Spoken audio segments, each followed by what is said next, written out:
வணக்கம். Veranda ஐஏஎஸ்ஸின் current affairs வழிகாட்டியாக உங்கள் ஃபாத்திமா பாபு. வரப்போற 2026 டிஎன்பிஎஸ்சி குரூப் 1 எக்ஸாம்ல கண்டிப்பா கேட்கறதுக்கு சான்ஸ் இருக்கிற முக்கியமான static plus current affairs topic importance of wetlands, அதாவது சதுப்பு நிலங்களின் முக்கியத்துவம் ஆகும். இந்த டாபிக்கோட முக்கியத்துவம் என்ன, அதை எப்படி படிக்கணும், அதெல்லாம் இப்போ ஒன்னொன்னா இந்த வீடியோல பார்ப்போம். அதுக்கு முன்னாடி சிலபஸ் ரெலவன்ஸை பார்த்துடலாம். இந்த டாபிக் ஜியோகிரஃபி அண்ட் என்விரான்மெண்ட் சப்ஜெக்ட்ஸ்ல கவர் ஆகக்கூடிய முக்கியமான area. TNPSC group 1 preliminary and mains எக்ஸாம்ல டைரக்ட் கொஸ்டினா வரலாம். இப்போ டீடைல்டு அனாலிசிஸ் பார்க்கலாம் வாங்க. சதுப்பு நில பாதுகாப்பும் மக்களின் வாழ்வாதாரமும் சமம்.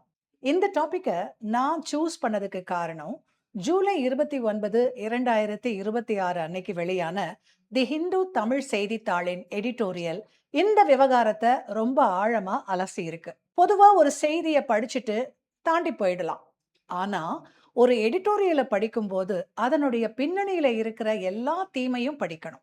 இப்போ இந்த எடிட்டோரியலை சுற்றுச்சூழல், வளர்ச்சி, நிர்வாகம், சட்டம், மக்களின் வாழ்வாதாரம் மற்றும் நிலையான வளர்ச்சி ஆகிய அனைத்தையும் இணைத்து புரிஞ்சுக்கணும். அதனாலதான் இன்னைக்கு இந்த எடிட்டோரியலை அடிப்படையாக கொண்டு சதுப்பு நிலங்களின் முக்கியத்துவம், இந்தியாவில் அவற்றின் நிலை, தமிழ்நாட்டின் பள்ளிக்கரணை சதுப்பு நிலம் மற்றும் எதிர்கால பாதுகாப்பு நடவடிக்கைகள் குறித்து விரிவாக பார்க்கலாம். மாணவர்களே, முதல்ல ஒரு சிம்பிள் கேள்வி.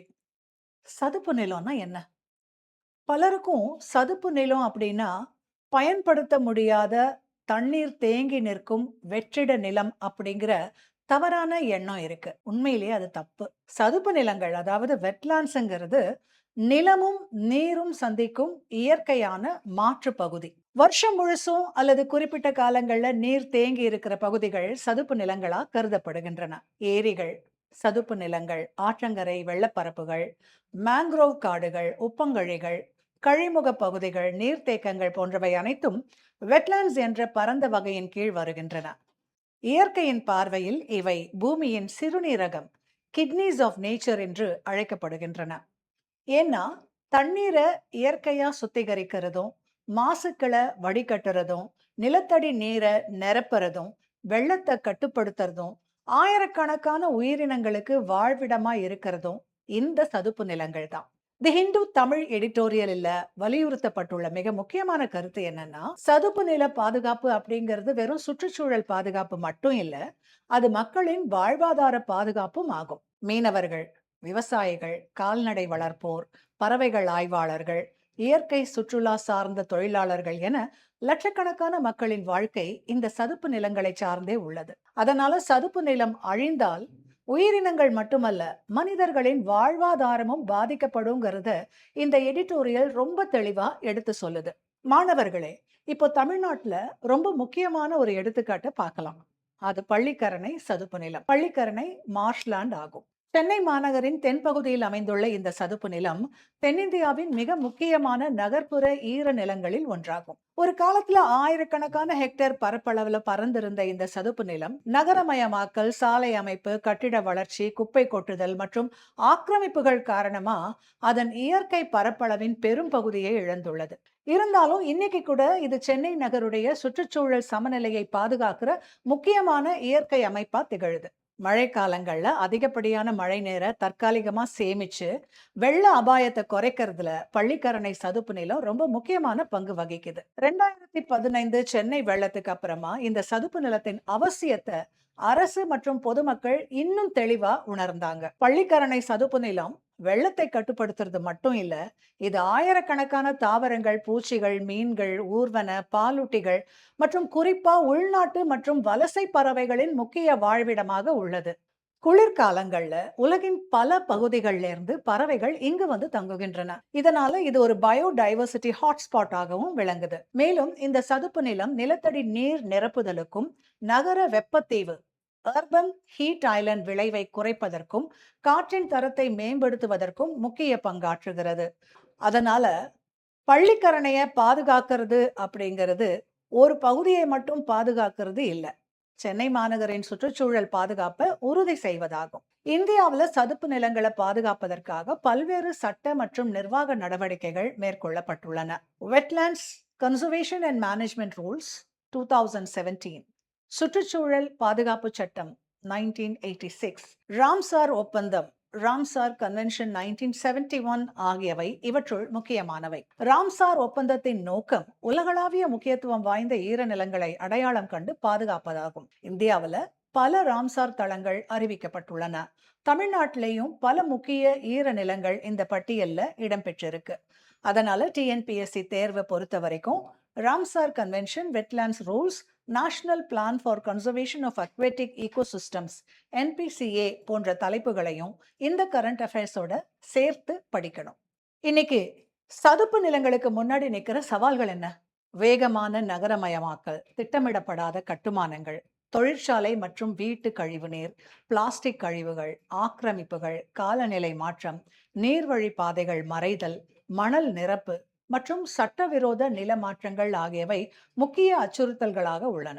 குறிப்பா பெரிய நகரங்கள்ல சதுப்பு நிலங்கள் காலி நிலம் அப்படிங்கிற தவறான பார்வையில நிரப்பப்பட்டு கட்டிடங்களா மாற்றப்படுறது அப்படிங்கிறது ரொம்ப பெரிய பிரச்சனையா இருக்கு.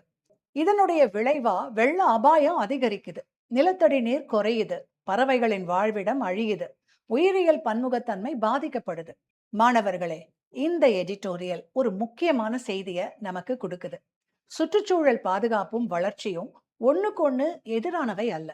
ரெண்டையும் சமநிலைப்படுத்தும் நிலையான வளர்ச்சி, அதாவது சஸ்டைனபிள் டெவலப்மெண்ட் அணுகுமுறையே இன்றைய தேவை. ஒரு சாலை, தொழிற்பேட்டை அல்லது குடியிருப்பு திட்டத்தை உருவாக்கும் போது அந்த பகுதியில் உள்ள சதுப்பு நிலங்களின் இயற்கை நீரோட்டம், உயிரியல் அமைப்பு மற்றும் மக்களின் வாழ்வாதாரம் இது எல்லாத்தையும் கருத்துல கொள்ள வேண்டும். வளர்ச்சிங்கிற பேர்ல இயற்கையை அழிச்சிட்டோம்னா அதுக்கப்புறம் வெள்ளம், வறட்சி, நீர் பற்றாக்குறை, வெப்ப அலை மாதிரி பல்வேறு சுற்றுச்சூழல் பிரச்சனைகளுக்காக மிக அதிக செலவை நாம கொடுக்க வேண்டியிருக்கும். மாணவர்களே, டிஎன்பிஎஸ்சி குரூப் 1 பார்வையில இந்த தலைப்பு ரொம்பவே முக்கியமானது. இதை வெறும் கரண்ட் அஃபேர்ஸா படிக்காம wetlands, Ramsar convention, biodiversity, climate change, sustainable development goals SDGs, disaster management, urban flooding, environmental governance மற்றும் பள்ளிக்கரணை மார்ஷ்லேண்ட் ஆகிய அனைத்து பகுதிகளுடனும் இணைத்து படிக்க வேண்டும். பிரலிம்ஸ்ல ராம்சார் தளங்கள், வெட்லாண்ட் ரூல்ஸ், பள்ளிக்கரணை சதுப்பு நிலம் போன்ற கேள்விகள் நேரடியா வரலாம். மெயின்ஸ்ல சதுப்பு நில பாதுகாப்பு தீம்ல வெட்லாண்ட் பத்தி பகுப்பாய்வு கேள்வி வருவதற்கும் அதிக வாய்ப்பு இருக்கு. கடைசியா தி ஹிந்து தமிழ் எடிட்டோரியல் வலியுறுத்துற முக்கியமான கருத்து என்னன்னா, சதுப்பு நிலங்களை பாதுகாக்கிறது அப்படிங்கிறது பறவைகளையும் தாவரங்களையும் மட்டும் பாதுகாக்கிறது இல்லை. அது மனிதர்களின் குடிநீர் பாதுகாப்பு, வெள்ள மேலாண்மை, காலநிலை மாற்றத்திற்கான தழுவல், உயிரியல் பன்முகத்தன்மை மற்றும் எதிர்கால தலைமுறையின் வாழ்க்கை தரத்தை பாதுகாப்பதாகும். குறிப்பா பள்ளிக்கரணை சதுப்பு நிலம் மாதிரியான நகர்ப்புற ஈரநிலங்களை பாதுகாக்கிறது சென்னையின் சுற்றுச்சூழல் பாதுகாப்புக்கும் நிலையான நகர வளர்ச்சிக்கும் ரொம்பவே அவசியமானதாகும். அதனால சதுப்பு நிலம்ங்கிறது வெறும் வெற்று நிலம் அல்ல, அது இயற்கையின் உயிர் காக்கும் அமைப்பு அப்படிங்கிற எண்ணத்தை நாம எல்லாருமே மனசுல கொள்ள வேண்டும். சோ இது டிஎன்பிஎஸ்சி குரூப் 1க்கு ரொம்ப முக்கியமான டாபிக். நல்லா படிங்க. இந்த வீடியோ உங்களுக்கு பிடிச்சிருந்தா லைக்ஸ் அண்ட் கமெண்ட்ஸ் பண்ண மறக்காதீங்க.